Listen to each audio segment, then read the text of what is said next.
Welcome, everybody, to another episode of Inside Scoop with Alex and Jeff. I am Alex Dingman. I'm Jeff Doss. How you guys doing? Let's go.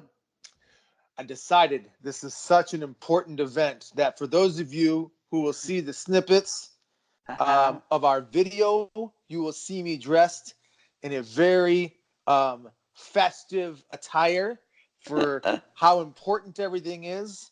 I made sure I dressed up appropriately. Be sure to comment on it. Now, I like it.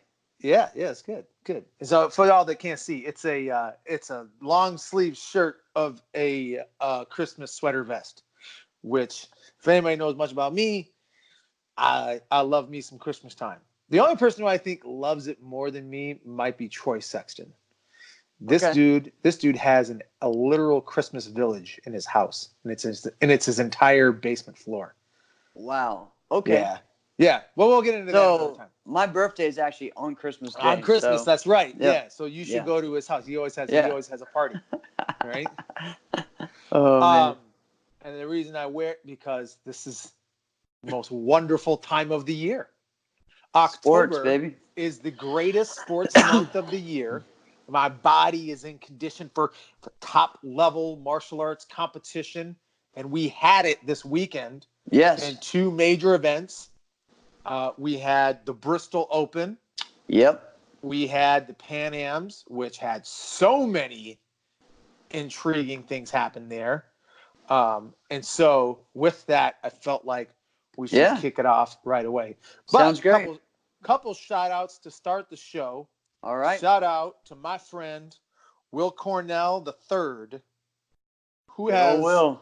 Yeah, he's been retired from competition for it feels like 10 years. Yeah. And it might even be it's not that. It's close to that though. Yeah, but it has been. he's a phenomenal Japanese forms competitor. But what some people don't know about Will is Will competed in everything. Yeah. Will was a weapons competitor. And Will and I fought each other. Yeah. So Will's from La Crosse, Wisconsin. So growing up in Minnesota, there's a tournament circuit called the NCKA, the North Central Karate Association. The west area of Wisconsin would a lot of times compete with the east area of Minnesota. So we had the NCKA. We had a number of tournaments. It'd be like 9 tournaments a year that we would all go to with each other, and it was a great time. So he and I have competed against each other for a number of years. Absolutely phenomenal guy. Really, really cool. He's a 2-time diamond ring winner. Actually, a back-to-back diamond ring winner. So that's huge. And that was, I believe, before they split. So that's legit. The traditional in CMX. It was legit. Right. Yeah. Yep. Yeah, man. Which cool. We should really start a movement for. Forget the split. We should have a hashtag. Forget the split. Right. Yeah, I agree. Because it's not catchy enough. I think it's pretty catchy. I like it. Okay. All right. That's good. All right. It's his birthday. Is that what you were saying? Yeah. So you just said shout out to him. All right, cool. Yeah. You just said shout out Will Cornell. I didn't know why, but so maybe I might just shout out for him anyway. But no, it is his birthday today. No. It's his birthday today. Yeah. Awesome, man. Awesome. Yeah, Will's a great guy. Always super nice. I didn't get to hang out with Will as much because I wasn't as active in NASCAR during that 1 or 2 years or not 1 or 2 years. It was about a few years where he was real. And then on the end of his, that was when I kind of came back in a little bit. Right. So, but every time super nice, super pumped up. I remember that when I think it was 2009 U.S. Open, when I kind of came back and he saw my creative form in the first interview. I'll never forget it. He was like, now that's creativity. And I was like, all right, that was cool. You know, you like it when you get people that say things like that, especially high level competitors that understand, and he knows, he knew who I was, but still, that's cool. Yeah. Jeff, doesn't everybody know who you are? I don't think so. I'm old, man. All right. Get out of here. Anyways. The other shout out to Will outs. Cornell. The other shout outs, and we'll just touch on it a little bit. CTE jumped on it a bit. But Yeah. the engagements, there Good was a God. number of them, and That's the wedding. crazy. So congratulations to Justin and Juliana. They got married. Was it like in Miami or was it? I'm not sure where it was, but I did see the pictures. Yeah. I saw. Yeah. So Yeah, anybody congrats. who jumps into getting, I feel like people should just quit waiting until their mid-30s to late 30s. Well, like I did. And just get married. Just get married. Just figure it out. You don't know that you're a broken person. You're not great yourself. So stop waiting for someone else to be great. Just go ahead and get married now. Get married and then get into counseling. That's what I would say. And then congratulations to Chance Turner and his fiance. I don't know his fiance's name. I don't know. I've never personally met her. I have not. Yeah. But congrats to them. Congrats to them. Congrats to Chelsey. And I have met her fiance, but his name escapes me right now. He's a really cool guy. I met him at the Irish Open last year. That's right. He's a cool guy. He came with her. Yeah, that's right. Yeah, he did. And then Alex Reyes. Yes. And all right. Shayla. Was that the only one that was like, oh, I thought they already married? I just did. They've been. I mean, they're. I know. Tight like that. Yeah. But no, I think I knew that they weren't. But yeah, it's I going to be awesome. Like you said, they've been together for a long time. So now that's a wedding. Whenever that happens, that I might crash. Right. Heads up, Alex. Watch out for wedding crashers. I might actually crash in that shirt.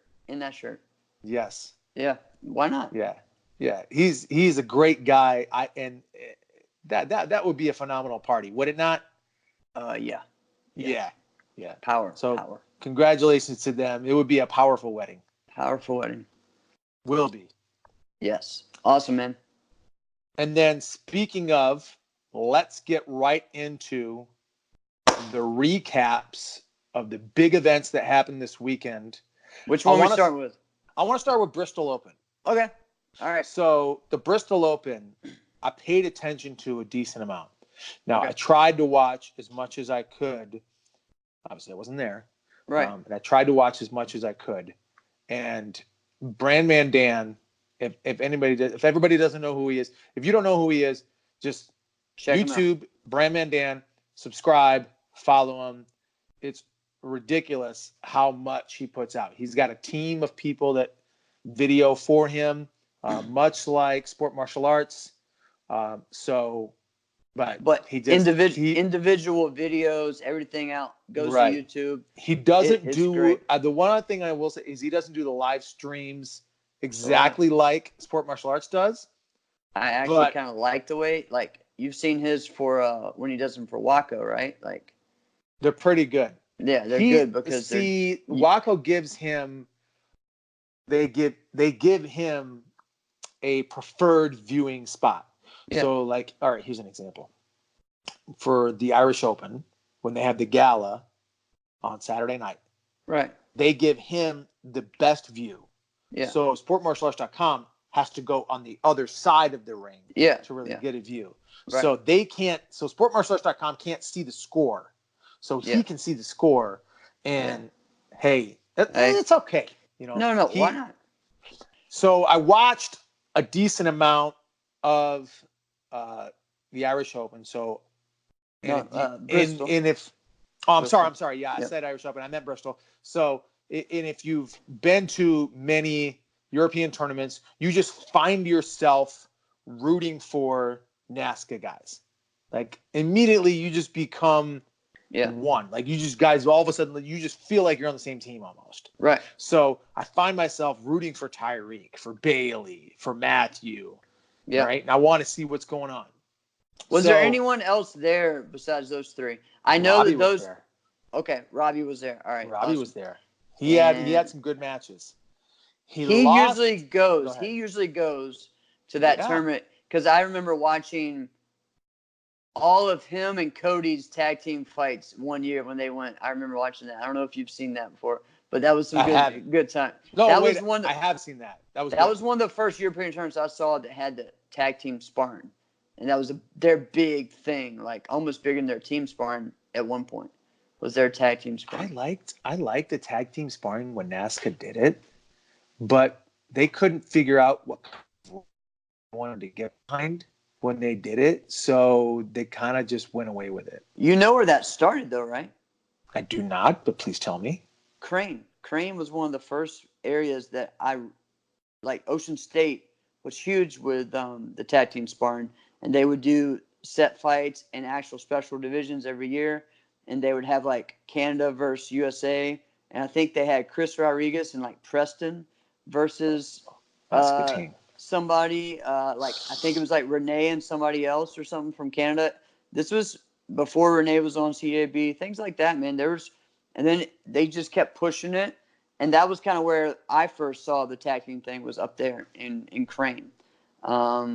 Several other places have done it. Bristol, though, I remember for me, I love watching those fights. Some of those I'd rather watch than the other because it's just exciting, and they had strategy, you know. Right. So, anyways, as I'm watching it, Robbie looked good, and then I watched him fight Alex Veras. No, Richie Veras. I'm sorry, Richie Veras. There's a number of Verases, by the way. Yeah, there is. All right. So Richie Veras, who's probably the most prominent that people know about, although right now I feel like Roland Veras might be the best. But anyway, right. So Richie Veras and he are fighting, and Richie Veras employed the strategy that I don't think Robbie caught on right away. Mm-hmm. So who was it? I think it's Lou Holtz was the name of the Notre Dame football head coach. Yeah, and then he went to South Carolina. He had a strategy as to how he would talk to the media about his opponent. Yep. And the Notre Dame football team was always projected to demolish a team. And what he would do is he would get out there in front of the press and he'd be like, "You've got to be kidding me. This team is so good. Have you seen their run game? I mean, they've run all over people. Look at what they did to Nebraska. Look at what they did to Boise."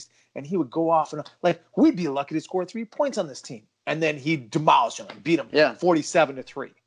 It's the best. What he would do is he would build them up so that they weren't at their best game.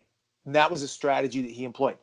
I saw Richie doing a little bit of the same with Robbie when Robbie was fighting him. And Robbie looked great. When Robbie is sharp, he's nearly unbeatable.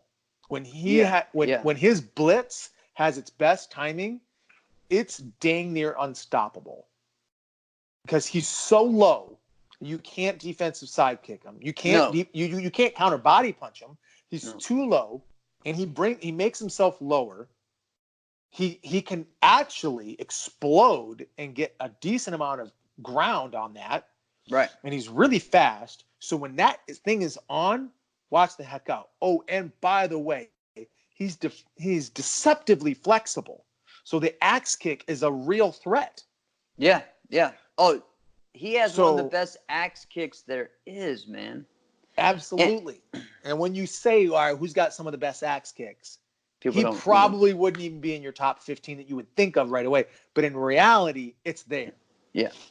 Now, what Richie did is Richie kind of throughout the match, go ahead and watch the video if you guys haven't watched it, is he's hugging him, he's high-fiving him, he's shaking hand in the middle of the match nearly. So Robbie's just not as sharp. Now, they're friends outside of this.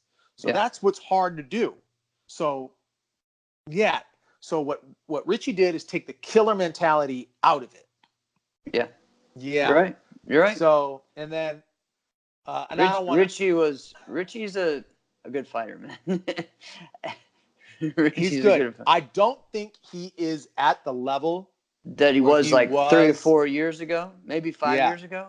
Yeah. Let's say 5. 5 years ago, he might have been arguably like top 3 at one point. Well, I'm not gonna go that far, but but you're here's talking what about I will say. Time out in the same year he won the Irish Open. I think he won Austrian. He won U.S. Open. Well, wait a minute. That same year. Here's why. I wouldn't go that far. He won the Irish Open in 2013. Yeah. He shouldn't have won the Irish Open. Of course not. But still, this is all I'm saying. Wins are wins, right? Wins are a win. Yeah. Okay, there you go. Okay, you're right. Yeah. You're right. Yeah.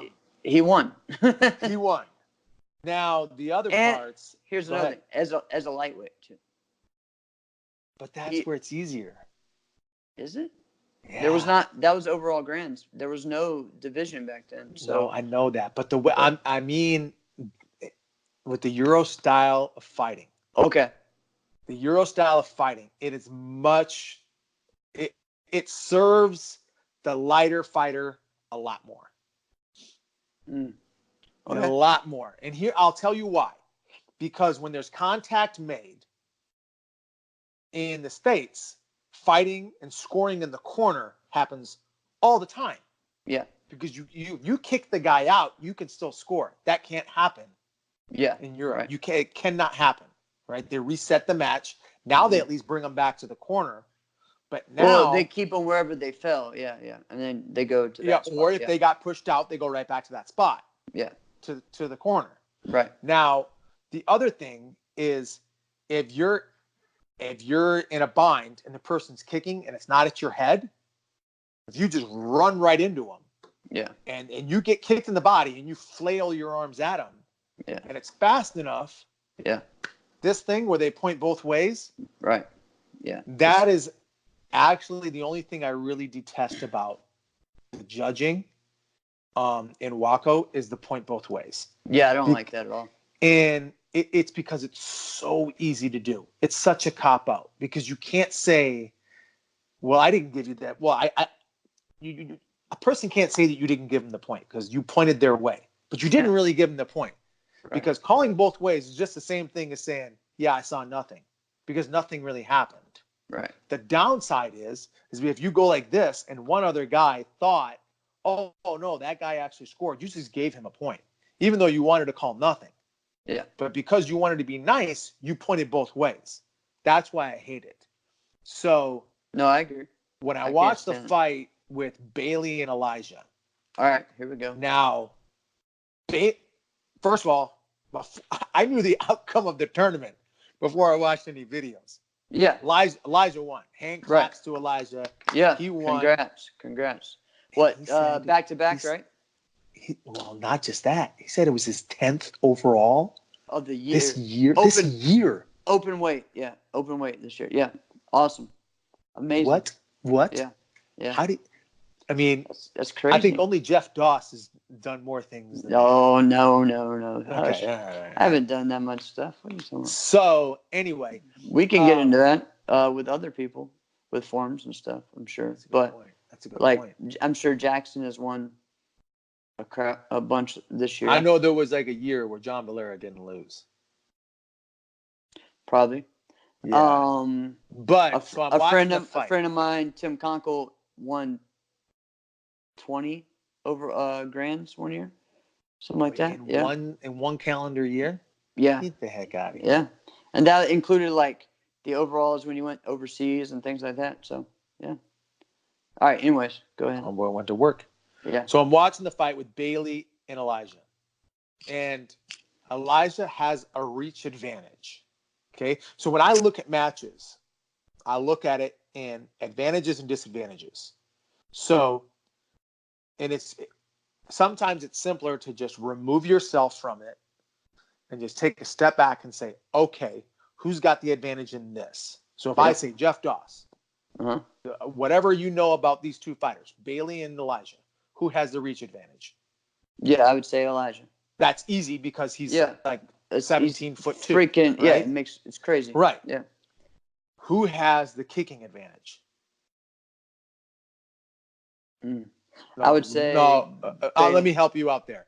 Elijah can't kick. No. That's right. Yeah, I would say Bailey. Elijah can't kick. No. All right. Bailey has a decided kicking advantage, and he didn't use it at all. Yeah. That's like being a football team. You're the best passing team in the league, and you decide, no, we're going to run the ball on them. Right. But you're the best at this.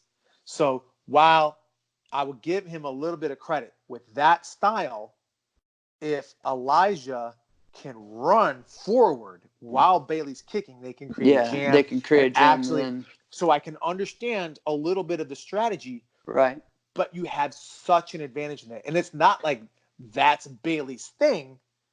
But when I watch them fight in the States, like Bailey routed him. All right, I think spreaded him. When was this?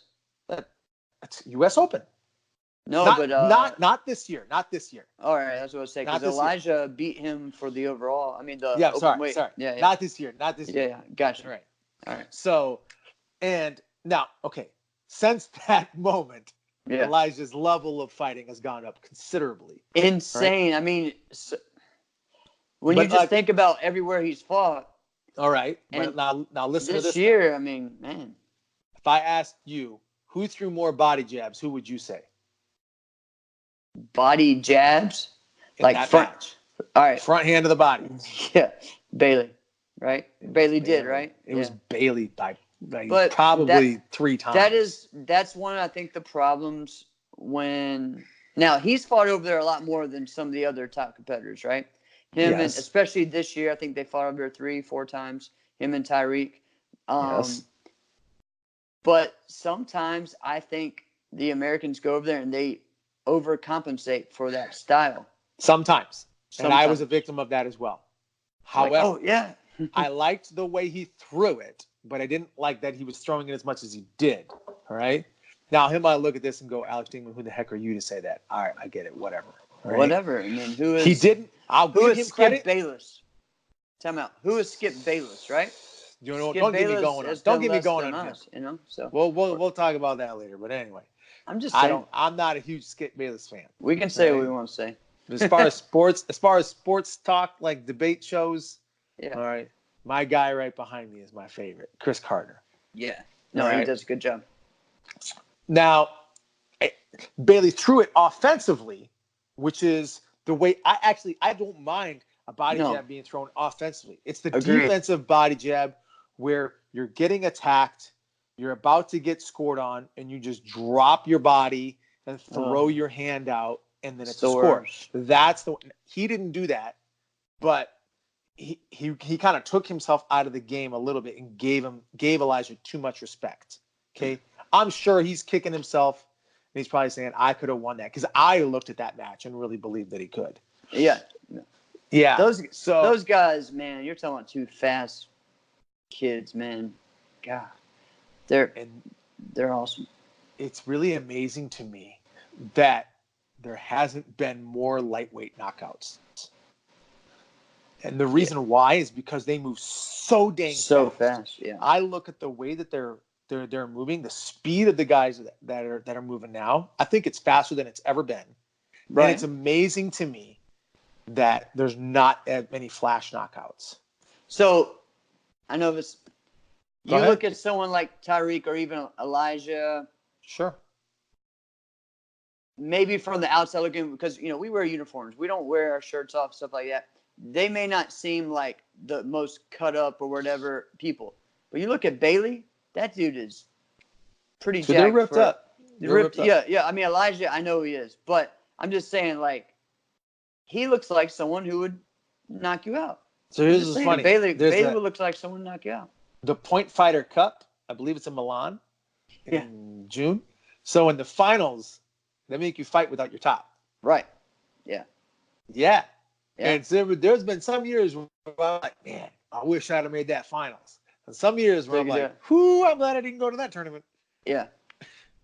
So the best one to me, and I love this guy. I mean, he's a really good fighter. But the funniest when they have to do that is I know where you're going. Christian.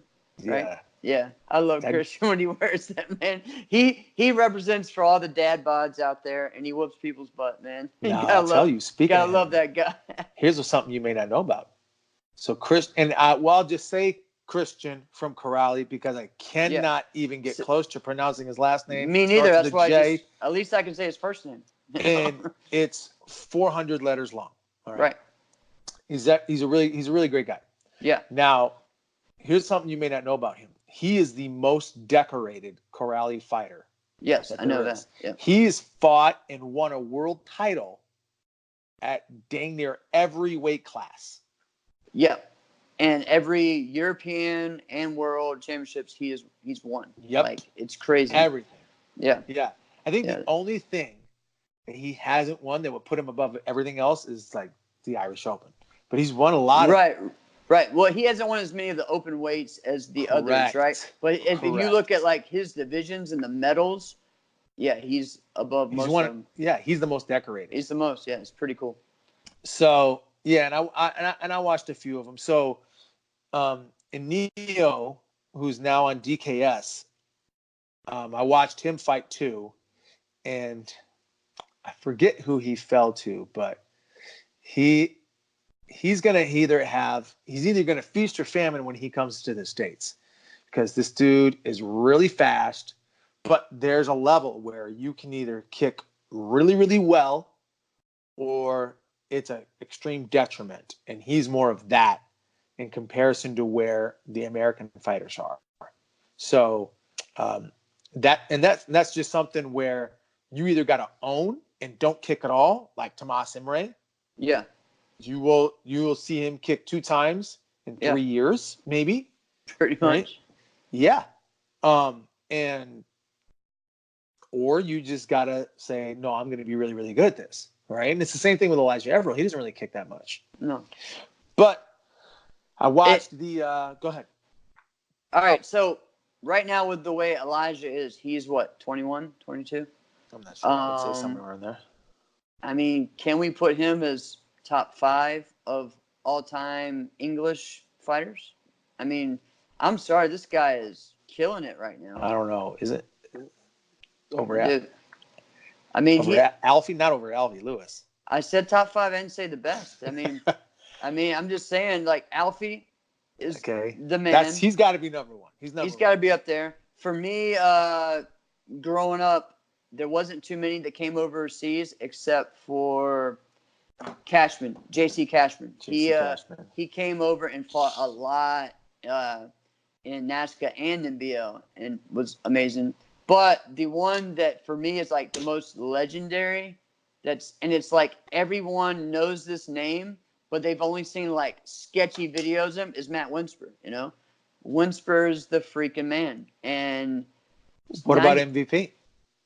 Of course, yeah, MVP as well. That's a good one. But dude, Winsper, like, just how he came over and he beat like Jason Tankson, like in his prime. Yeah.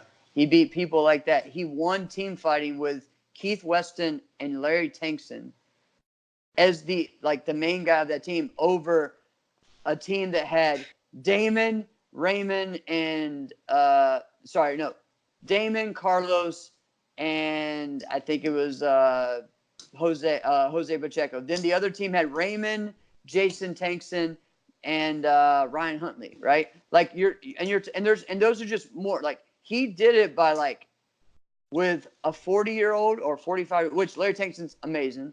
And no way. He's not a normal 40-year-old. Of course not. By the way, I think now he's like 62. But at the same time, he pulled this off with and Keith Weston, who most people know as a traditional forms guy. You know what I mean? So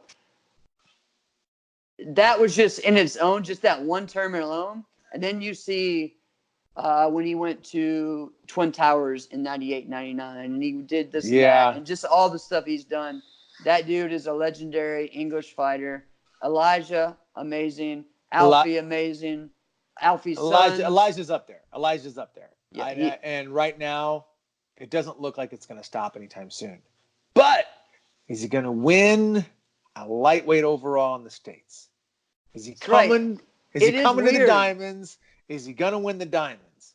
Or I don't know. What's weird with Elijah? He doesn't win the overalls in his division very often. He wins the open weight. Have you noticed that? Yeah, I mean, well, because let's think about it. He has a huge advantage. Yeah.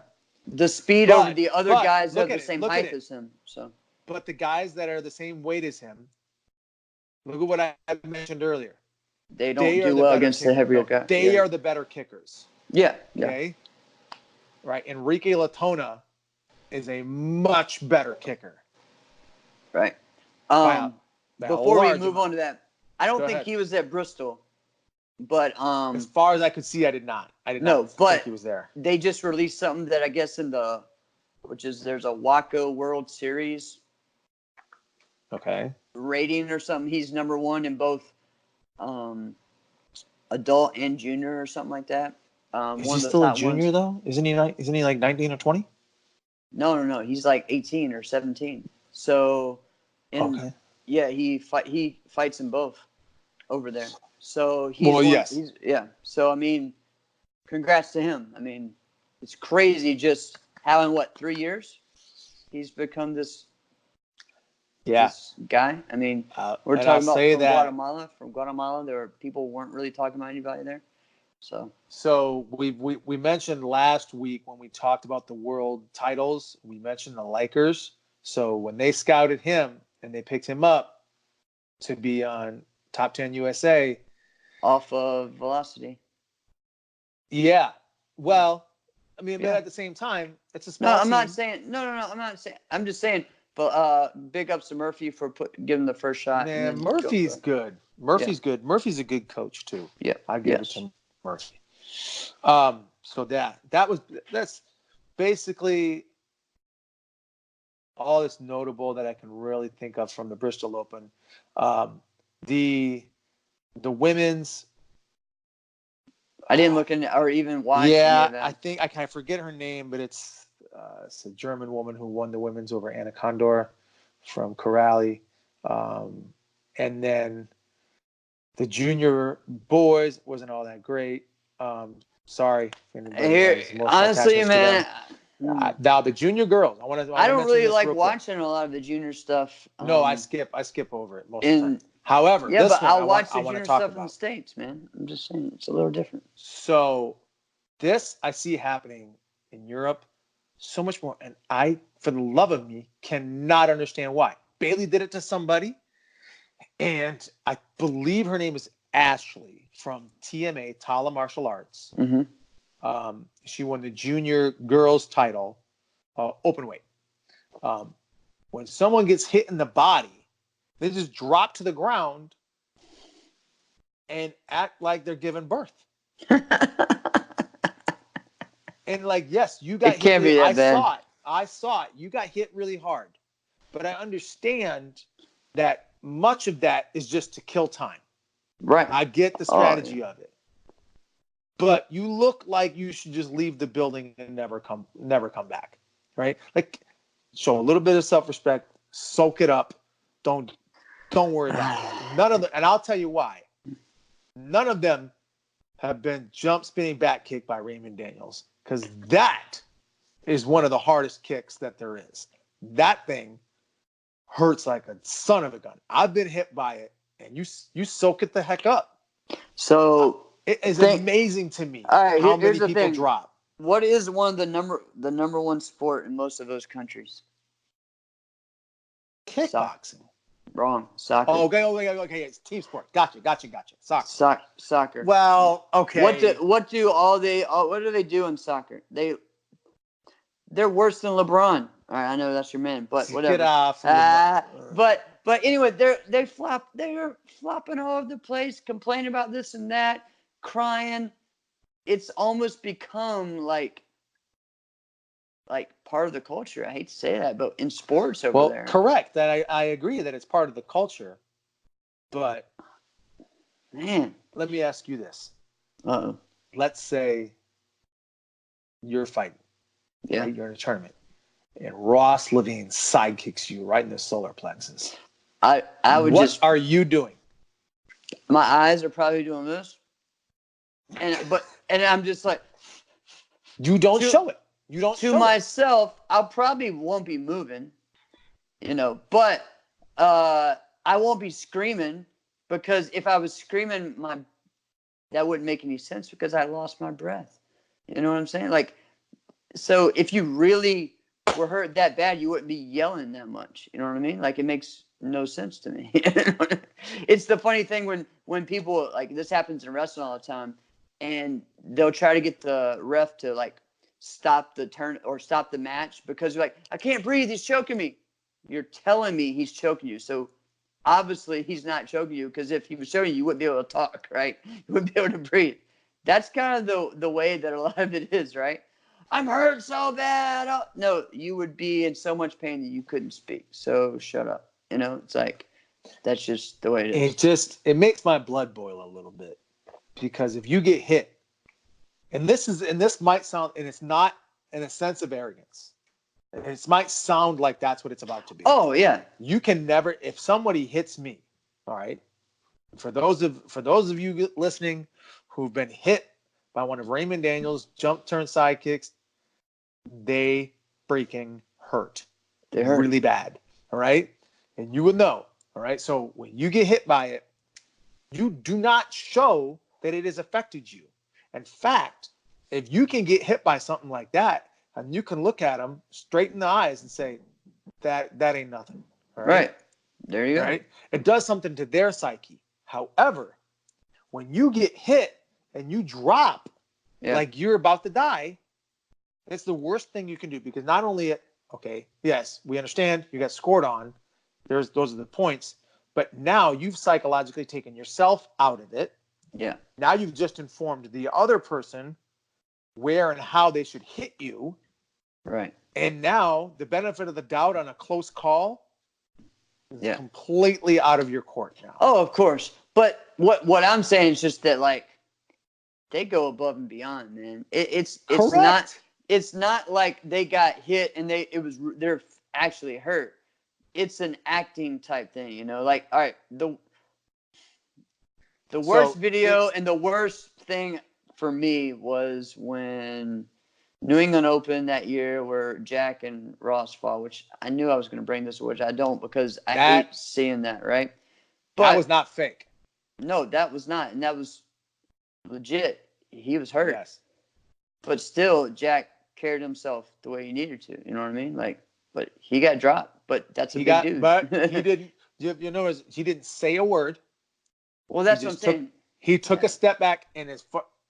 If everybody doesn't know what it is, okay, whatever. It's the 2013 New England Open. Ross Levine and Jack Felton. And Jack Felton eats a sidekick from Ross Levine 2 times in the match. Yeah. That it's really, really bad. And I don't want to get into the details of it, because I like Jack and he went for it. Ross just Jedi mind tricked him into it, and it worked that way. All right, with the help of Richard Plowden behind him and Johnny. Yeah. Oh, Johnny wasn't coaching that match. Johnny, if Johnny's there with Ross, he's coaching him. So he wasn't though. He wasn't. But anyway, he was still down a different thing. 8 point. No, he was the one that was talking about. Dropped him. That was exactly 8 count, an 8 count, a 10 count, all this stuff. I remember that whole thing. Was it that there should be no standing 8 count? Yeah, standing 8 count, all that. Yeah. You kept saying, "Listen, I was on the other side." So. All right. I'm always. That's a tough one for me. I love both those guys, but. Absolutely. I got to support Jack. That's just me. Right. You're the one who brought it up. I know. I did. All right. Anyways. So let's go on to Pan Ams. Pan Ams. All right. Again, only tournament I have not been to. You need to get there, man. Miami Beach is a wonderful thing. Yeah. Been there before. Yeah. But. So it was so many great fighters right now. If you just went to the end result and went, Cam won. Same thing over and over. Yeah. No. Zane won the lightweight overall. Okay. Katana won the women's. Okay. Jeremy Francoeur won the open weight. You might go, okay. Jeremy Francoeur won something. That was the only thing that was interesting. No, that's not necessarily the case. Not true. Right? Yeah. And when I watch fights and I break them down very differently. But look at how deep the fighting is right now. Okay? So if I were to tell you Ron Rodriguez won the heavyweight overall at the Pan Ams, you would probably look at that and go, yeah, okay, that's possible. Mm-hmm. But I don't think he won a match. You know what I mean? It's that deep right now.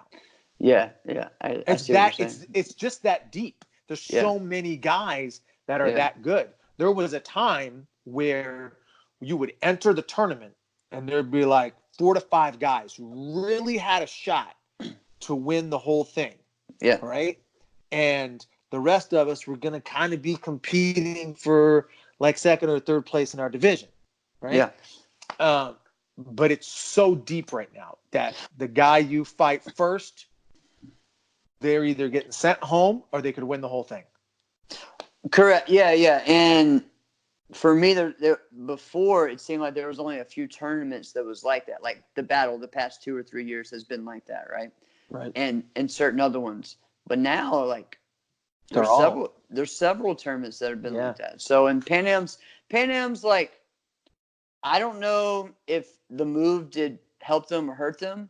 I know that for Pan Am's, I mean, for me, that event always had amazing fighting, and it was always like international, like South America, and Latin America. Yeah. And you get some people that you wouldn't get the chance to fight or see or compete against, right?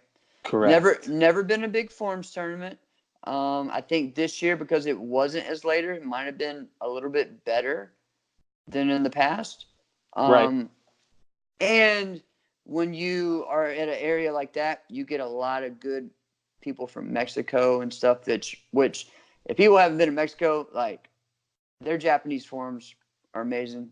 A lot of great people, and we'll get into that in a little bit. But so you get to see a little bit of that, But man, always fun tournament to watch. I've always been able to watch it online, or that was one that I always wanted to watch the fighting. And they have an overall.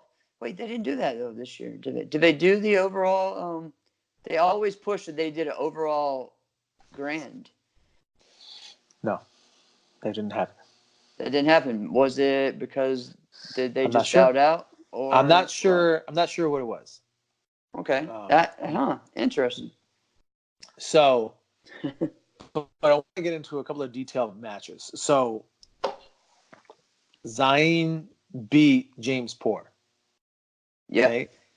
So, like I mentioned, and that was for the lightweight overall. Yeah. So, when I watch matches, I watch details of matches as to why, where the advantages, where the disadvantages.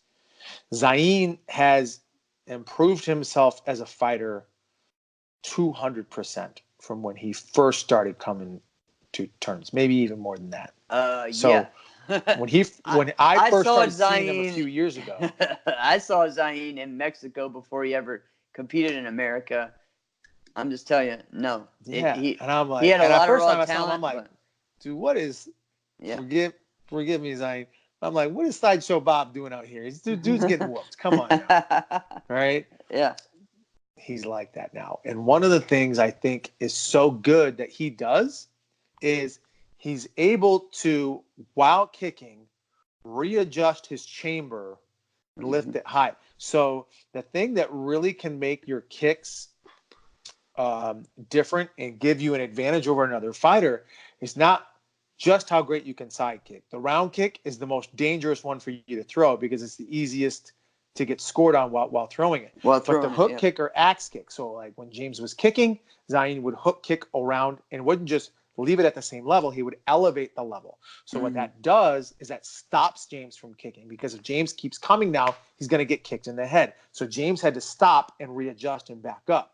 So he didn't just stop him from kicking, he made him move. So he controlled the distance of the match just by kicking.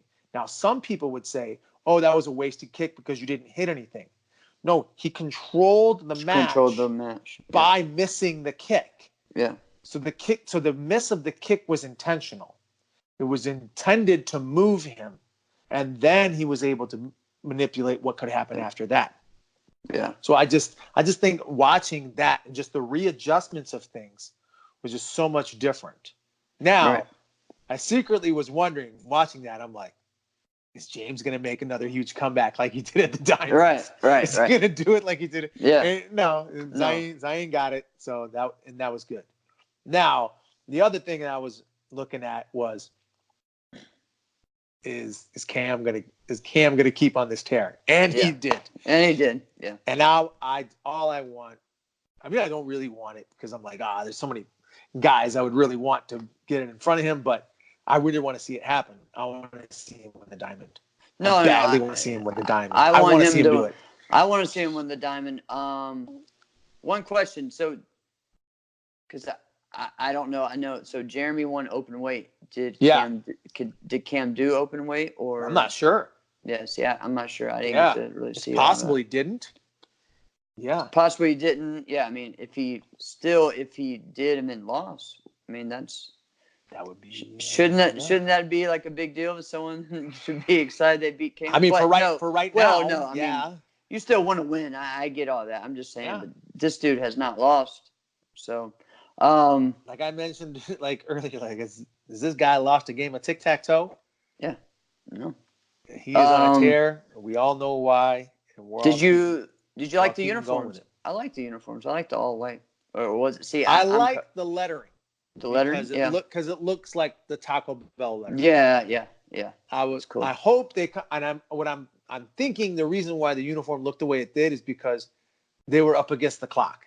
They didn't have uniforms. I'm hoping for a little bit more color. Get out there. Do they really need that? Yes. Make it interesting. Make it fun. Dude, if you're like a legit of the all black, the all white. Make the thing the classic teams purple and orange. Man. Make them purple and orange. Yes. Who was it? If you saw a purple and orange Twism? Uniform. Twism. All right. Twism was around in 2004 when WSKF came out, right? And so it was in Cali, and I think they were sponsored by like an NBA player. I cannot remember. Get the heck out of here. Yeah, Brian Young's dad was coaching and working on it, and they had some crazy uniforms, man. I just remember that, and just the name too, Twism. But I cannot remember that. I don't know why. From what team? Do you remember from what NBA team? No, I want to say no. I'm not sure. I'm not going to say who I want to say it is. So, I'm probably right, but we'll say who it is then. I don't know. So, anyways, where are we going with that next? I mean, it was a great tournament. It was a great tournament. So the other part I was looking at, so Katana Everett won the women's, and I want her to be pushed a little bit. She's been winning a lot, and she's just going to keep winning unless somebody decides they want to do something about her kicking. Yeah. Like when she's kicking, like the women she's fighting, they look like they've never seen a kick come at them at the head before. And whether she kicks them in the head or not, she's already mentally won the match. And I want so badly for there to be the level of competition for women in the States, just the depth that there is in Europe. Yeah. I mean, the only two people, I'm trying to think, there's been people that have beaten her. Morgan, of course, and then Regina.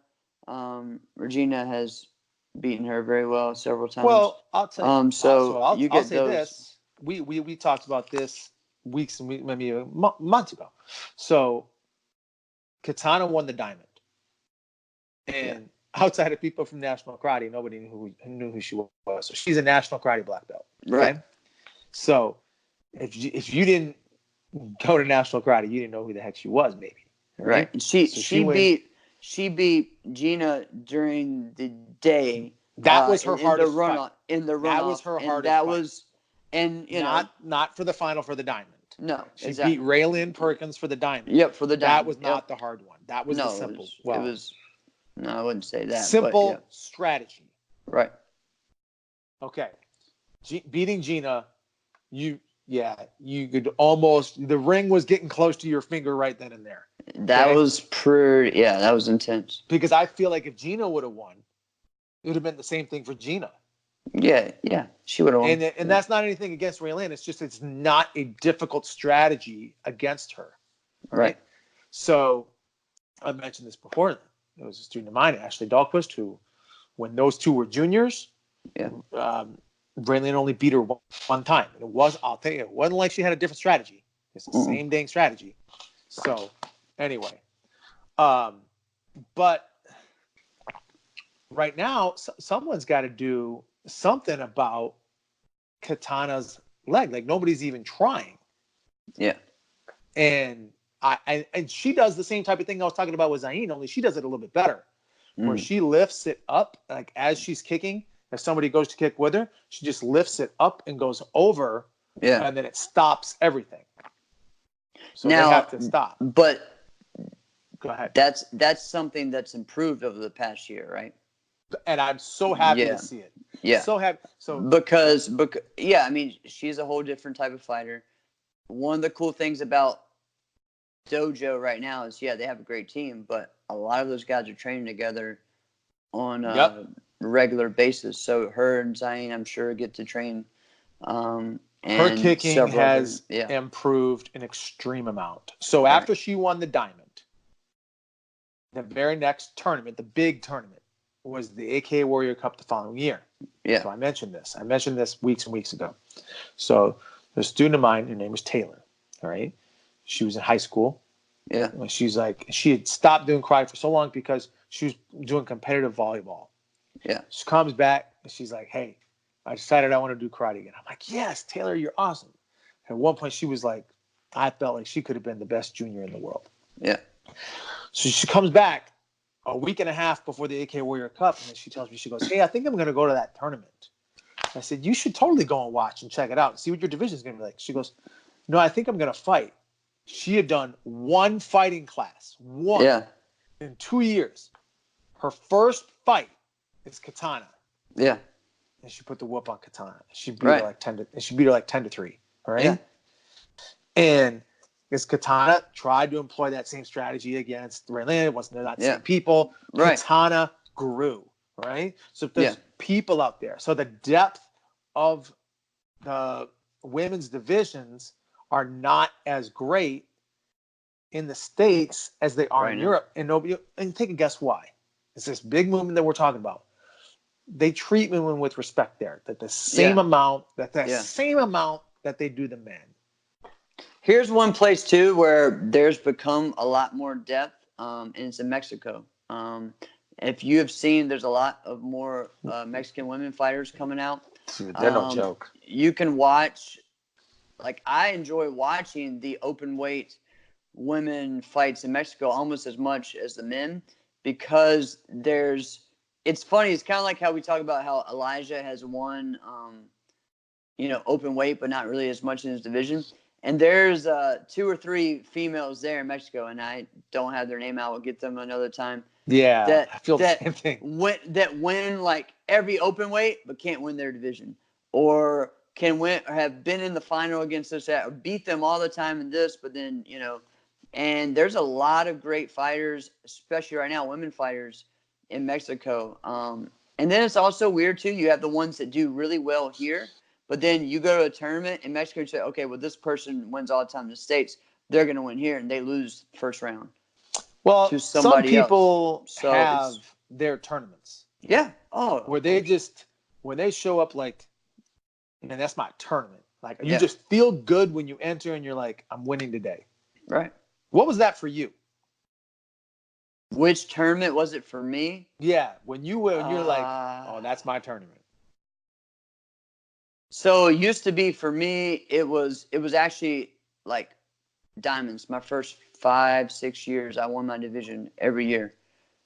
For a division, it was like that. You know what I mean?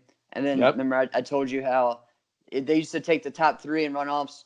I got 4 or 5 years in a row. Oh God, that was the worst. So, but I was young. I grew up. That was kind of one of those tournaments for me.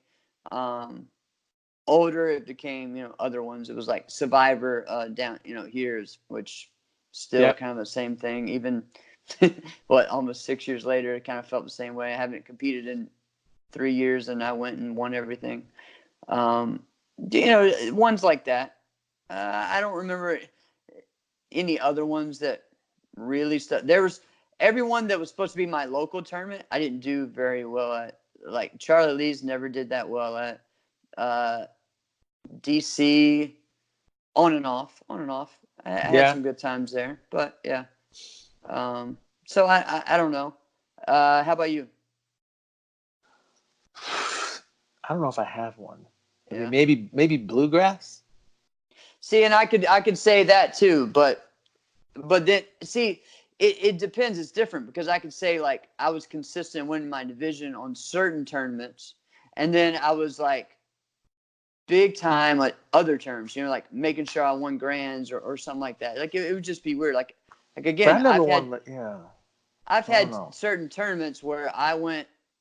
Like I told you, I lost. I did like 10 divisions, and I lost 8 of them, and I won 2, and then I won the grand. It was like, and Right.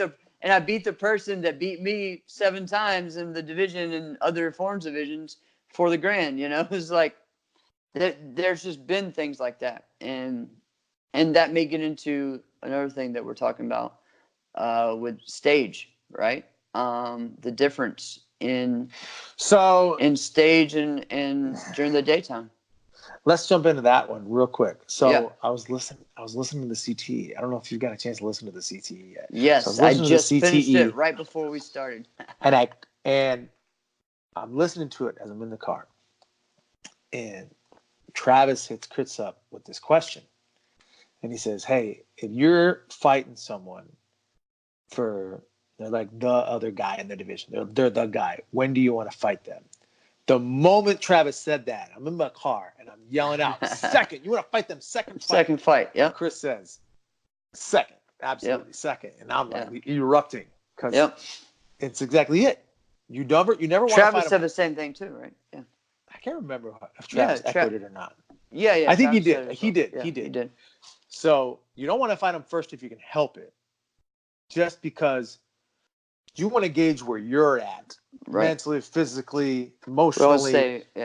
You also need sometimes. I mean, when you get to the upper 30s, when you get to the upper 30s, sometimes you need it, man. You need it. Yeah. That's why if you go to a tournament, I say do teams. If it's you and 2 cheeseburgers, go and do teams. Yeah, get that. Yeah. Which for the new kids that don't know this, we would call people who are scrubs. We would call them cheeseburgers. Right. That's what we used to call. So yeah. Remember what I told you? We called them puds. So. Yes. I don't understand that, but all right. So yeah, you do it just to get the extra reps, just to get the warm up in there, and you feel like, okay, the nerves are down, I'm fine. And some people just don't need it. Right. But I feel like I always do. So you don't want to fight them first. You don't want to fight them last if you can help it. So you definitely, there's certain type of fighter you want on the stage or you do not want on the stage. So the stage, when you're fighting there, it amplifies the elite fighter. So for the person who's the underdog, they want them on the floor in the daytime because it's an equalizer to a certain degree. Yeah. Right? But when you go to the stage, whoever's the bigger personality, whoever's the favored guy, whoever's the it guy that everybody's looking for, right? So true. You have that you're going against. Then if you have a person, let's say you're fighting Raymond Daniels, man, that is the worst position to put yourself. Worst. All right. So I'll never forget. And I fought. It wasn't the first time. It wasn't the first time I fought him by a long shot, but I'd fight Ray for the Rolex Challenge. Yeah. Virginia. I'm on stage, and Charlie Lee looks at me and he goes, "Alex Dingman, you get Raymond Daniels first round." I'm like, "Damn, jerk," because I am prototypically just like the worst guy that should fight Raymond Daniels. I should not, right? Just because of the stereotype of the kind of fighter I am versus him, and put in that environment, it didn't go well for me. No. Right? That's the end result. Spoiler alert, he won. All right? Now, it's the same thing for teams, though, too. So what we always wanted to do as Team NK is we wanted to do the team final. We wanted to do that right then and there, that Friday night. Agreed. Right? Because we were never the favored team. Never. Yeah. All right? Yeah. But we won a number of team fighting championships. So if we were going to fight Paul Mitchell, no, we didn't want him in the final. We wanted him right then and there. You wanted to keep the momentum going. You know what I mean? Exactly. Because that benefits us. Yeah. And I agree with that. If we're fighting Paul Mitchell, they get an extra day's rest. Because at that time they were the it guys, all right? Or if we're fighting straight up, because at that time straight up was it. Yeah. Right. Yeah. You give them extra rest. They're all probably going to win their divisions as well. So now they're hot. Mm-hmm. None of us were winning ours, so we're not. Yeah. It's not helping us. We want them right then and there. Right then. When the iron is hot for us. Yeah. Yeah. So. And I think it should be, that. honestly. I think Friday night should be team night and keep that energy going all the way to the end. Especially now the way we have it with live stream and stuff. You can feature that without putting it on stage. You know? I just think so. But no, that's me. You can put it on. You can put it on stage if you. Friday if night. you do it like the Battle of Atlanta does it. I like right. No, that's cool. No, I like that. That's way cool. Yeah. Yeah. I mean, you can do it. Yeah. Make that a big deal. So, I mean, that's how it used to be. There's only teams on Friday night. So, right. A lot of fun. I used to love that. Yeah. But there's a bunch of stuff like that. But I want to get into. Oh yeah, one more thing. Go for it. As far as I mean, even the same thing with forums. There's certain people that you want to beat them. You want to beat them. So all right, here's the thing. We were at certain tournaments, and I mentioned him earlier, Tim Conkle. Him and I would go back and forth at a tournament, Survivor, right? And so he would be, on fire Friday night, win the certain musical divisions, and then take the last division off because he's kind of like, all right, I swept this or that. So I won the other one.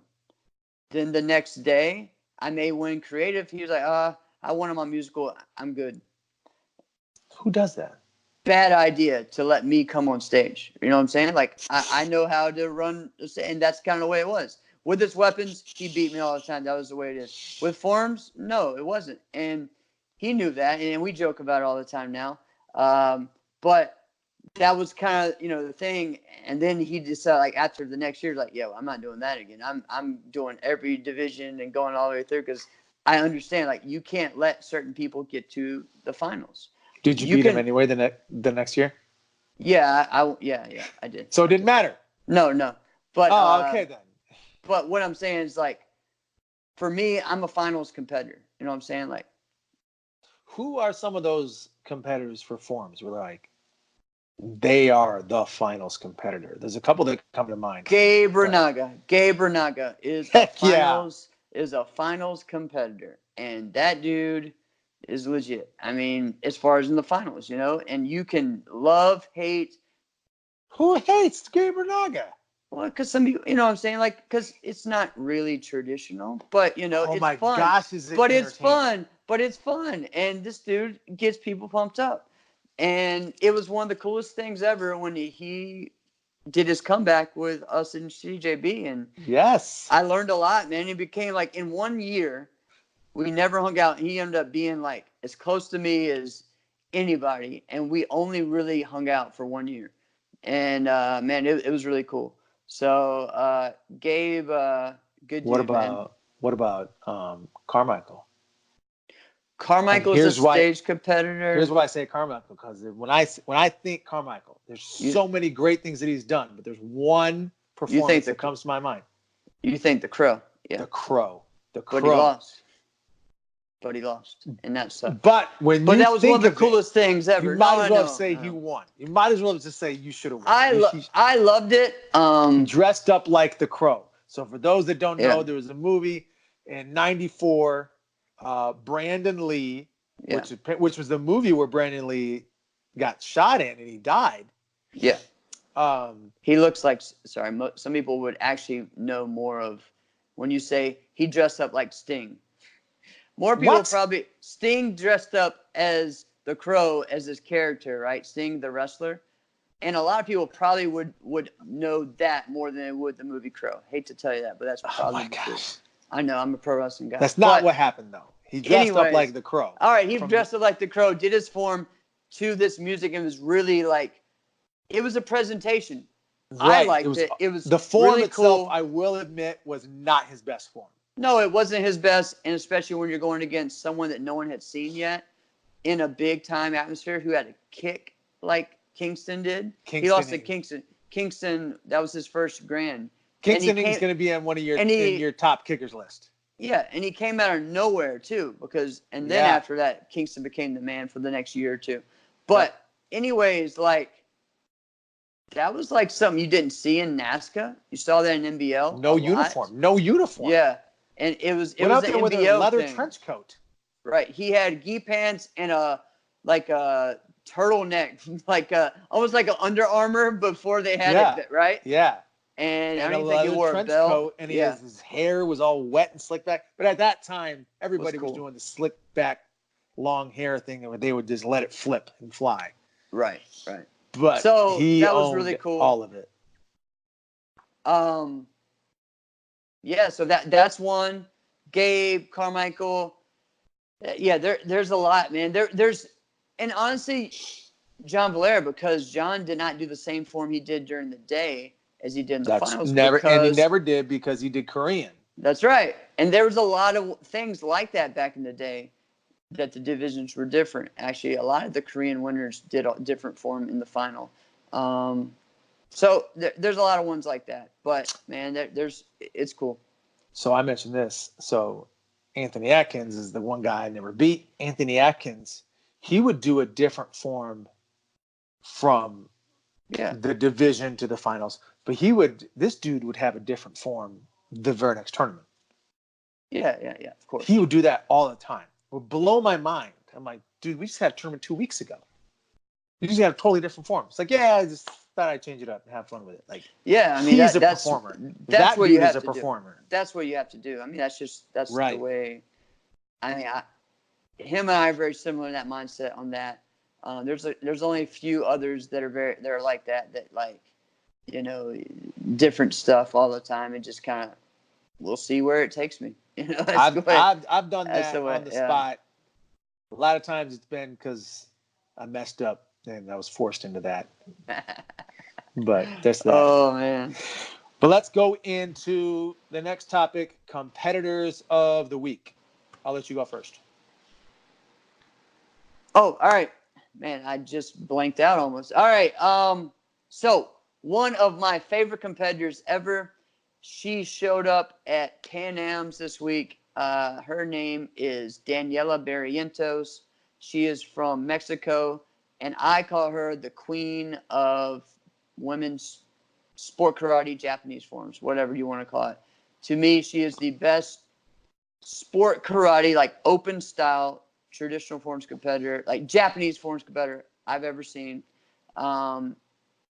She won the NBL world title almost 8 years in a row, beating competitors like Casey and several. Now she's lost to Casey. They've had rivalries back and forth. Daniela is strong. Like, she is freaking strong, and she's scary. And she's one of the nicest people you ever meet. But she, to me, is like just a legend in Mexico, but also a legend in the NBL. And when she comes to NASCAR tournaments, people just start like, those eyes like, oh, Daniela's here. Daniela's here. And some of them have never seen her compete. They just heard of her. Like, that's just how legit, like I remember Mare Kick. It might have been 2013 maybe. And Becca was like, oh, Daniela's here. Becca Ross was freaking out a little bit that Daniela was there. And a lot of people were, because they were making it a big deal, And same type thing, like I remember being so mad one year when she got 9th place at the U.S. Open. And I was sitting there like, what in the world? That was where, for me, it kind of got, So why do you think that happened? I don't want to get into because I'm not that person. Get into it. This is our show. We say whatever the heck we want. I know, but all right. I just think that there was something there. I just think they didn't want that, because technically, like, there's no one stronger than her in that. She could have had the worst technique ever, and you could still put her in third place. I'll say what I think you're thinking, but won't say. It was a politic thing. It was super political, yes, super political, and I think it was just kind of one of those things. The year before she came in, she won the senior grand, beat everybody. Then the next year, decided, okay, I'm going to come in and I'm going to do the 18 plus. Oh no, you can't do that. and it was the same year where the whole thing when I won the U.S. Open, my division, and they kept trying to make us run off, and then put it off and this and that, and they were like, no, it's supposed to be Jared and Shaheen in the ISKA for on stage, and Jared lost his division. Damien, NBL Mexican competitor, won.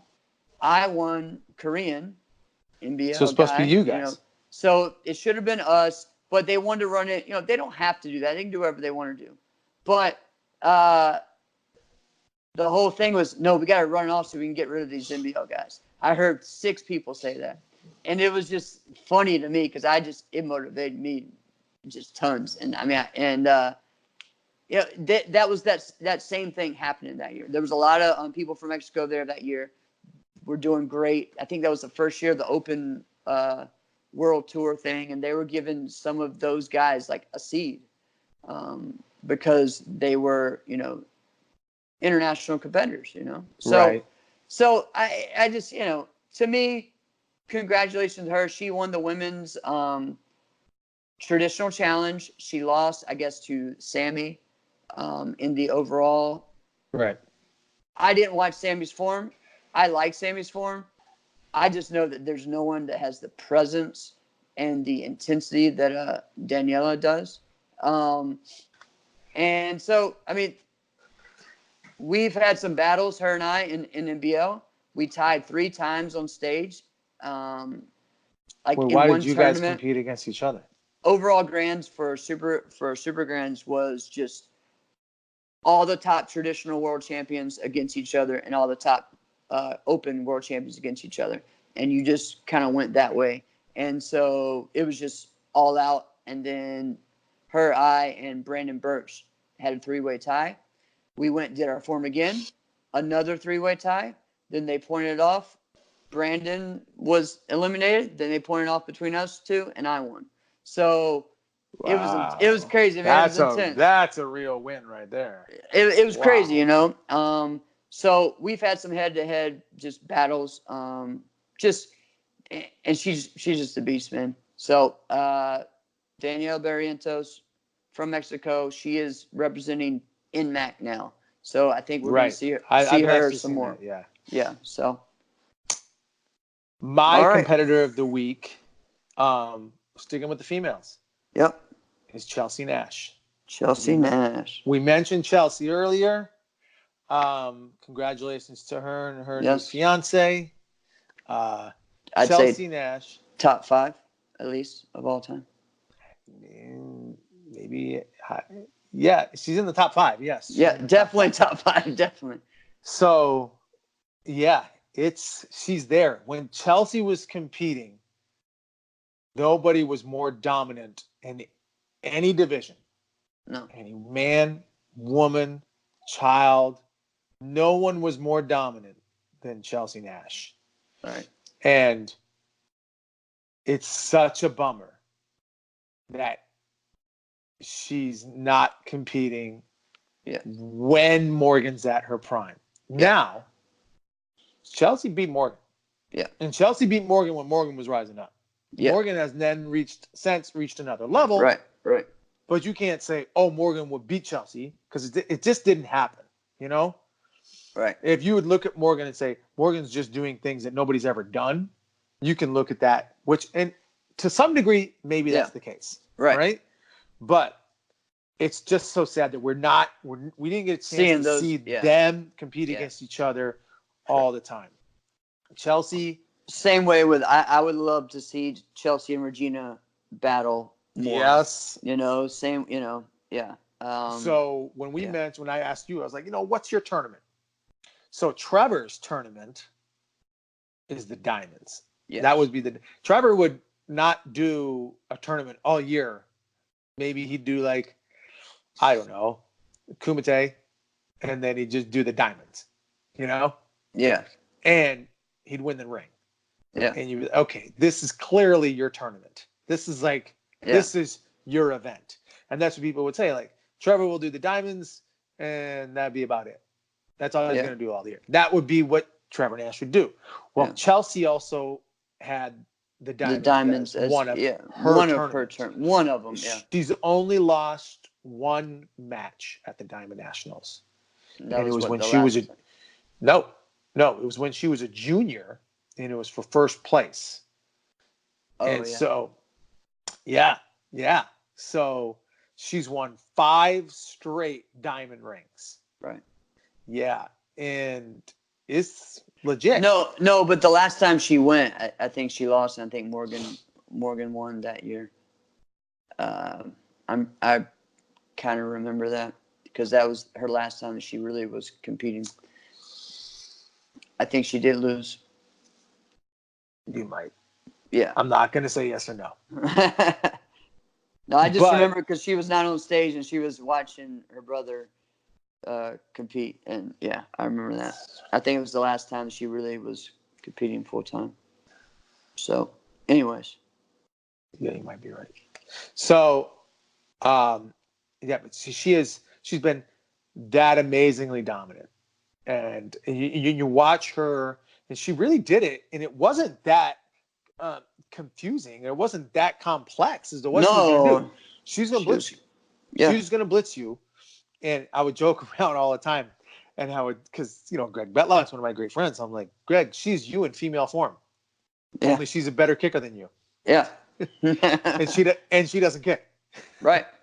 But she's going to blitz, and that helps set up her defensive sidekick. And then occasionally she would bring an axe kick over the top.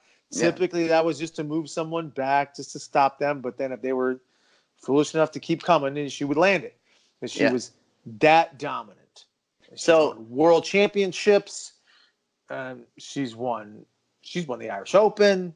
She's won, like I said, she's won the Diamonds 5 times in a row. She won, Waco.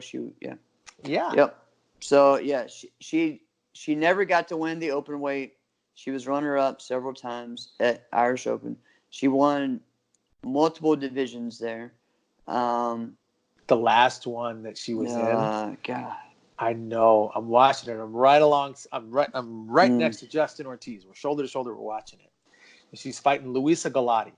Yep. Now they ended up going into double overtime. It was insane. Yes, it was a phenomenal match.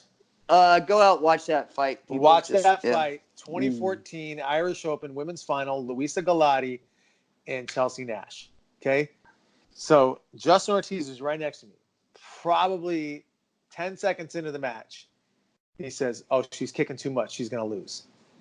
And I'm like, "Did you just tell me that Chelsey Nash is going to lose this?" And he goes, "Dude, look, she's kicking too much." I'm like, "Get out of here. It's an advantage." And he goes, "Nope, that's not her game." Yeah. Now, I can't say that's why she lost. No. Because it went into double overtime. Right. So they have 2 2-minute rounds. Overtime is 1 32nd round. Double overtime is next point wins. Yeah. And it was a defensive back fist by Luisa that got it. Chelsey went to blitz, realized she was overextended, tried to revert back. Luisa jumps up, catches her with the defensive back fist. And then Gregorio DeLeo bum rushes the ring and picks her up. Yeah. And Luisa ain't no joke. She's legit. Yeah. But, that was a phenomenal match. Yeah. Everybody should go look at that match. But she's had so many that were just so great. Yeah. She's had matches with Morgan that you got to look at. There's a match, I think it's 2012. Or maybe it's 2013. It's 2013. That's what it is. With Morgan Plowden and Chelsey Nash at the Kumite Classics. Watch that match. That is a great match. They have a great match that goes back and forth. Really does. Yeah. She is my competitor of the week. Awesome, man. Awesome. Yeah. Now, as we're moving along, let's hit the should it stay or should it go? How do you feel about Team Demo? So, wait. We kind of already know. I don't like Team Form. So, why would you think I would like Team Demo? All right. I think there's a place for it. I think it's a good way for a launching pad for certain competitors that maybe want to feel what it's like to be on stage. I don't think it needs to be. I think it should be a Friday thing. I don't think it should be featured in the finals unless it's the opening demo of the tournament. I don't really like to watch the top two teams against each other. I'm sorry. It's just showcase the winner. Right. Just showcase the winner and do it like that. I just think so many of them are so similar. The best one I've ever seen, though, was the last year or 2 years ago of Infinity. It was so. Yeah, they're the best ever. They're the best ever. And it's so.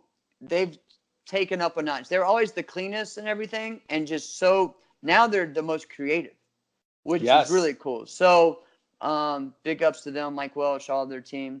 Love those guys. And it's almost like Mike channels a little bit of Cirque du Soleil. Yeah. With. Especially recently with that bow move where it was like it looked like a wave. It was insane, man. Yeah, it was cool. Yeah. Go check that out. Last year, I think it was last year's team demo they did. So they've won I think they've won the U.S. Open team demo 5 years in a row. Something like that. But I think they took 1 year off and they came back and did it again. I mean, they really. There's very few teams that even stand a chance against them. They're that good. But I think Diamonds has been 8, 9 years. They have. So the second place team was their school team. Yeah, Infinity. There's Team Infinity and Infinity. Yeah, which is their local or regional. It's their team. B. No, let's just say it's their B team. Yeah, but it's their regional team. They're the ones. Yeah, some that of them aren't even black belts. Right. So they're beast. But it's okay. But it's okay, right? Yeah. And some of them are going to be that good that are going to go up there.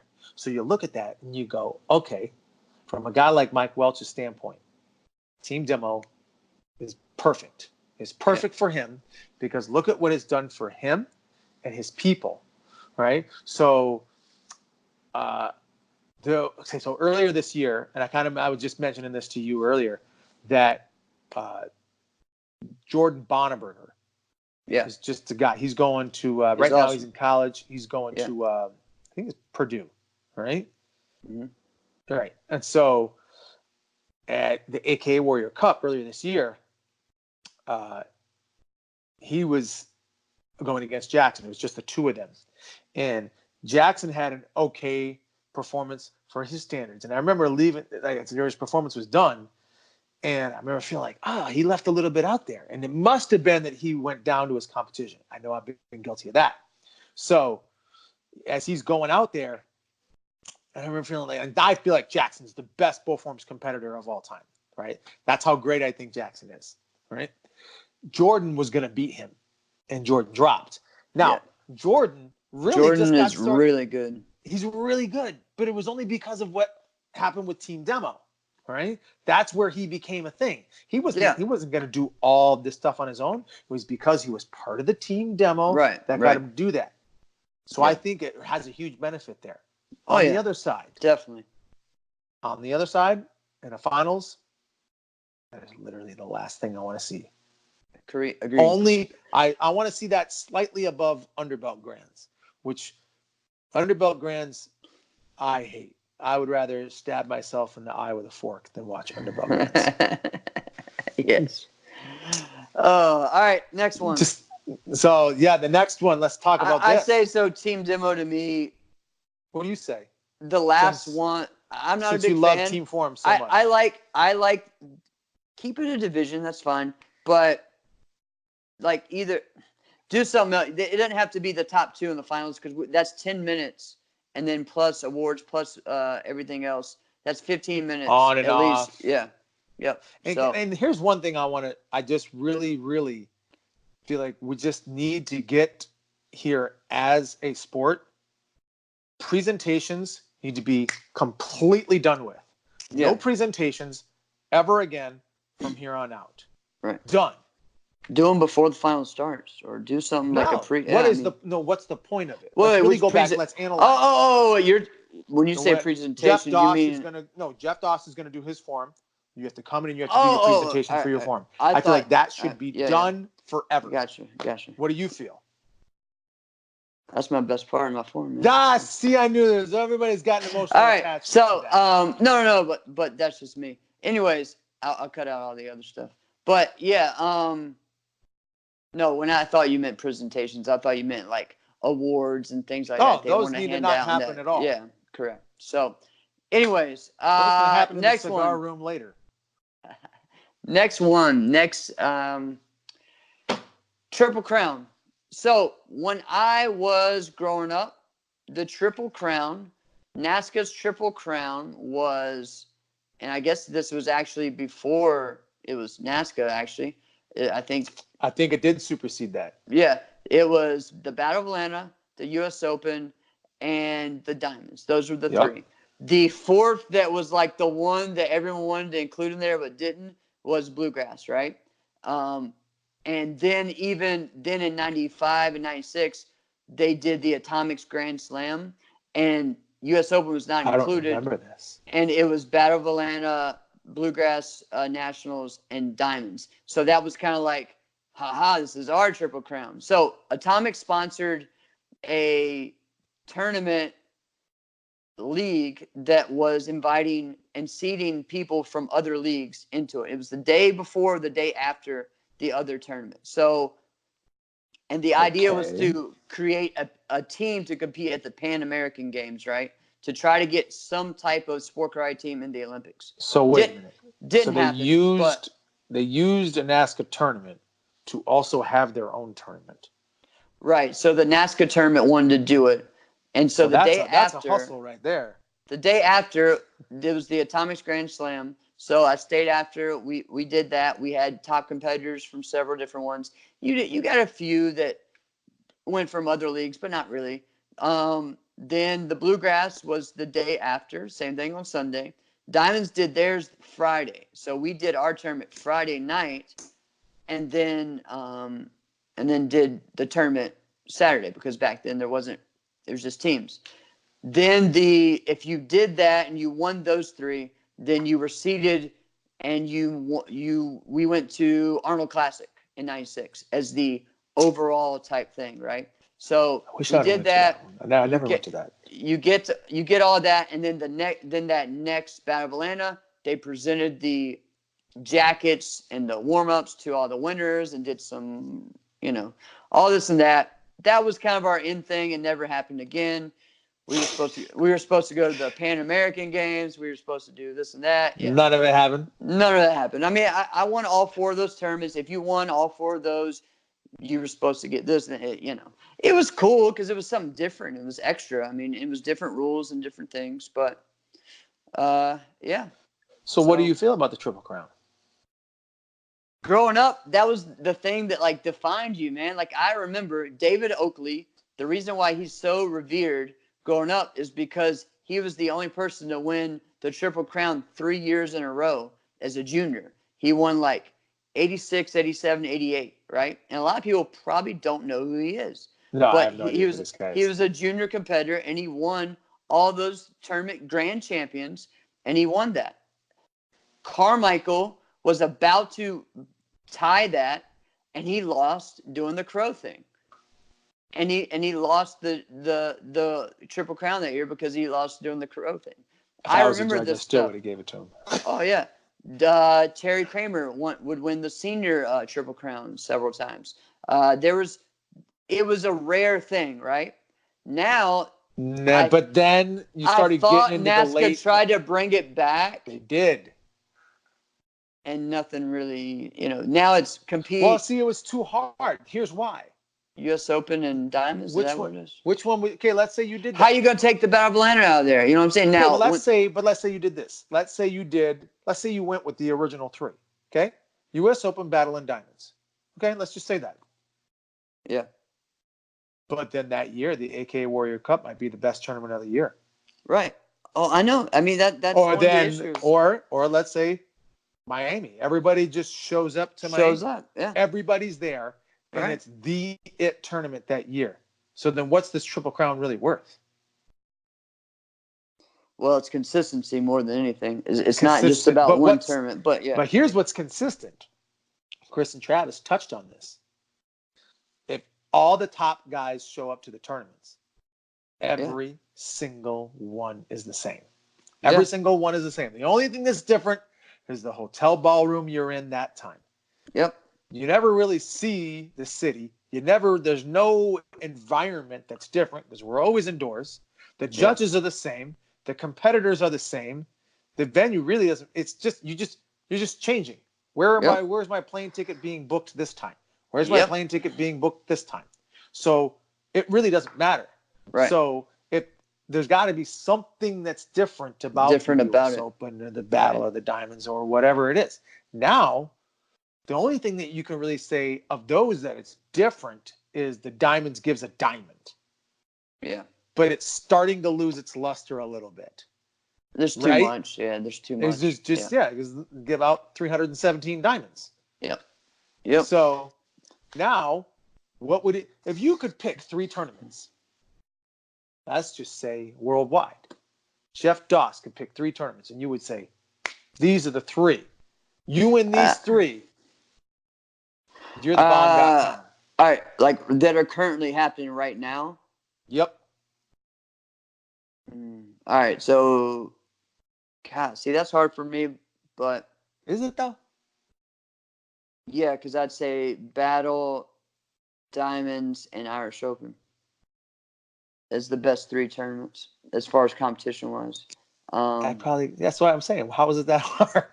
Well, because people would say the U.S. Open, right? People would say actually, you got to have the U.S. only Open thing in there. And then another one I would say Austrian Classics, or even if you want to put. Then you have other ones like World Championships. That's a whole another thing. No, that's a World Championship. That's not an open tournament. And Combat Games is a whole another thing. So that's not an open tournament. Right. So talking about open tournament. Okay. What's the number one? Actually, only one of those is open tournament. Irish Open is the only one that's open tournament. What are you talking about? They're all open tournaments. NASCAR tournaments aren't open tournaments. They have seeding. Those aren't open tournaments. They're seeding. Especially open performance competitive. In the sense that anybody. I'm just saying, if you were anyone can enter it, but you're seeding people throughout the year. That was just like you know what that comment was like. That's like the little brother that's like, no, it's not a open tournament. No, it's not. I'm just telling you. That's what that comment was. My goodness. Time out. But you knew what I was talking about. I know. But again, I mean, I'm just telling you. That's anyway. But you have a good point. Now. So if you have it, the Irish Open would be number 1. I'm not even sure it would be the U.S. Open. I'm not sure it would be. It might be the AK Warrior Cup. Why? Why you do this? Because it's Chicago in January. That's the only reason you did this. No, I mean, all right, it's just changed. I guess it's different now. I haven't been. Different. I haven't been. That's exactly it. It's different now. It's not what it was. But then look at that. It's still Chicago. It's still Chicago's. This is my ring, and all you people can shut up. I'll run this ring. I remember those tournaments, man. You're not too far removed. And I don't think that it's changed that much. And here's why it has. Because like we just talked about, it's the same people and the same. It's NASCAR, so it's the same thing. It's the same people, and just at a different venue. You put lipstick on it and it looks different. Okay. That's the only reason it's different.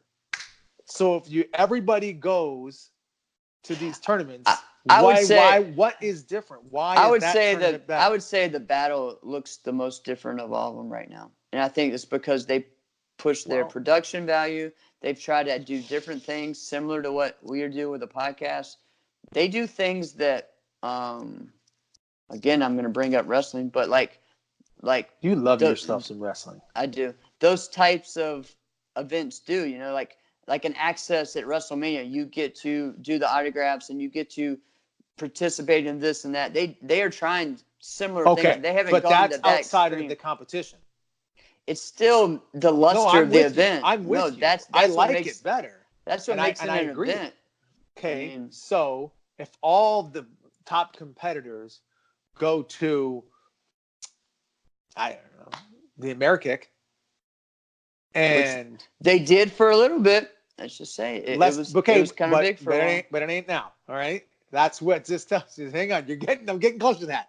Okay, if they all go there, Yeah. and that was like 6th on the list that would have been in your Triple Crown, then what does it matter what your Triple Crown is? Oh, agreed. I think no, You see you're what I right. mean? That's why I got to a point where it doesn't matter anymore. I think Triple And Crown should also because you almost would be get more of guys. a state thing. Like I think regionally, you can do a Triple Crown, and you could make a league just of 3 good tournaments, quality tournaments, and do it that way. And as a regional type thing, you know what I mean? And Yeah, then move on yeah, from there. But that's a national good point. it's too hard right now with that. But again, no one. This is very similar, and I made a comment about their podcast was, like we said, no one. People try to say we're doing so much to better our sport, and we're doing this or that. No, you're not. You're only trying to make your tournament better. Correct. You're only doing it to make your tournament the best. You're not really Correct. trying to do it to make the sport better. The And people so that tried to make and further martial arts, that was in the 70s. Yeah. That's not there anymore, man. All right? Right. From that point on, from 1980s on, it was about, well, I shouldn't say 80s. In the 80s, they were trying to further martial arts as well. All right. But once they realized, man, we make some money doing this stuff. All right. It was about, how does this benefit me? Yeah, And but the I problem. don't disagree with that.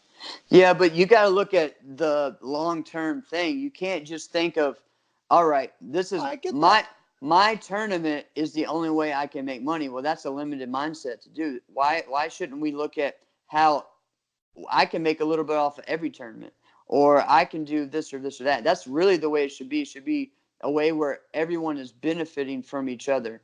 We say that, as a league, that really our goal should be to where this tournament's great, then the next one's better, and we're all gonna benefit at the end. Sounds great, but until there's some financial backing to where everyone's getting a little bit from that, it's not really going to grow. So that's why yeah. I hope that the Taco Bell team. Yeah. I'm not gonna call them Team Dojo. They're the Taco Bell team. Yeah, Right? Taco Bell. I'll probably call them Team Dojo, but whatever. Yeah. The Taco Bell team. All right. Let's just not do initials with that name. Okay. I'm not gonna call them Team TB. That's not good. Okay. I hope Taco Bell. They have their own tournament. Okay. And I hope it's something completely different than what we've always been used to. So, because sport karate will eat you up and spit you out if you let it. And you'll be in the same position wondering, well, what did I just do with the last 12 years? Like I was just on a hamster wheel the entire time. If you went into that eyes wide open, knowing after this 12 years or so, I'm just threw that number out there, Right. I will be in this position, and you still want to go on that hamster wheel, that's fine. I did that. I'm okay with that. But if you go in that and you're thinking like, this is going to be great, we're going to do this, everything's going to be bigger, I can't wait to accomplish this thing, and you realize that thing that you accomplished was only good for that year. No, was only good for that tournament. Yeah. It's over now. All right. Yeah. All right. You're nothing now. It doesn't do anything for you 3 weeks later. Yeah. So, and it'll just keep eating you up and spitting you out. Right. Because there's no real Hall of Fame or a place to, there's none of that that's, Right. I mean, so. I hope that they do something that's a little different, or they're a part of something that could be different, and maybe different in the sense that, right, they have not just a bigger competition, but only or almost in the sense that, okay, they start cutting out all the other crap, right? They start cutting out the finals with the awards. So forget your awards. You want to award somebody, go award them over there.